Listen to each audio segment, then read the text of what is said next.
Hello everyone and welcome back to my channel Edmond Mitaros, and for today's quick tutorial and I'm going to show you guys on how to resolve high GPU usage by the client server runtime as well as the desktop window manager that you are noticing in Task Manager on your Windows 11 or Windows 10 computer. Kung paano ba natin ito i-fix, and without further ado, and let's go ahead. So all you have to do is to open up on the search menu, and then dito ikanaw mo lang i-type yung device manager, and then click mo lang dito yung open. So dito sa device manager, ang next step ay kailangan mo lang i-select dito yung display adapters. So kailangan mo lang mag-double click, and then next step ay makikita mo dito yung kanyang graphics. So ang gagawin natin dito ay kailangan lang natin itong i-update. So click mo lang yan, and then right click. And then sinik mo lang dito yung update driver.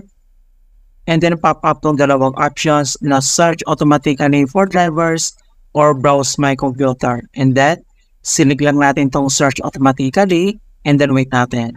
Ayan, so makikita mo dito na the best drivers for your device are already installed. And hope na na-resolve yung problem. If the error still persists, so ang next solution na pwede natin gawin, so close lang natin yan. So, dito now sa start menu, so right-click ka lang. And then, select mo lang dito yung settings. And then, next step ay yung pinakauna lang na system. And then, dito sa right side, makikita mo dito yung display. So, i-click lang natin tong display. And then, next step ay scroll down lang tayo. And then, hanapin natin dito yung graphics. So, dito sa related settings, under nito ay select mo lang dito yung graphics. And then, dito sa graphics, default settings. So, kailangan mo lang i-click tong change default graphics settings. Ayan. So, dito sa optimizations for window games, so, kailangan lang itong naka-turn off. Okay, so, kailangan mo lang i-click tong button yan, naka-turn off siya. Right, so, in the next solution na pwede natin gawin, so, same dito sa settings mga kaibigan. And then, kailangan mo lang select dito yung personal decision. And then next step ay kailangan mo lang i-select dito sa right side yung colors. Click mo lang yan. And then dito sa colors ay kailangan mo lang i-select dito yung transparency effect. Okay, ito siya. So Windows and Surface appear translucent. So kailangan naka-turn off po siya. So kapag naka-turn on yan, and then kailangan mo lang itong i-turn off. And then next solution na pwede natin gawin. So close lang natin itong settings. And then dito lang sa search menu. And then, kailangan mo lang i-type dito yung CMD or ito yung tinatawag na command prompt. So, kailangan mo lang mag-right click. And then, select mo lang dito yung run as administrator.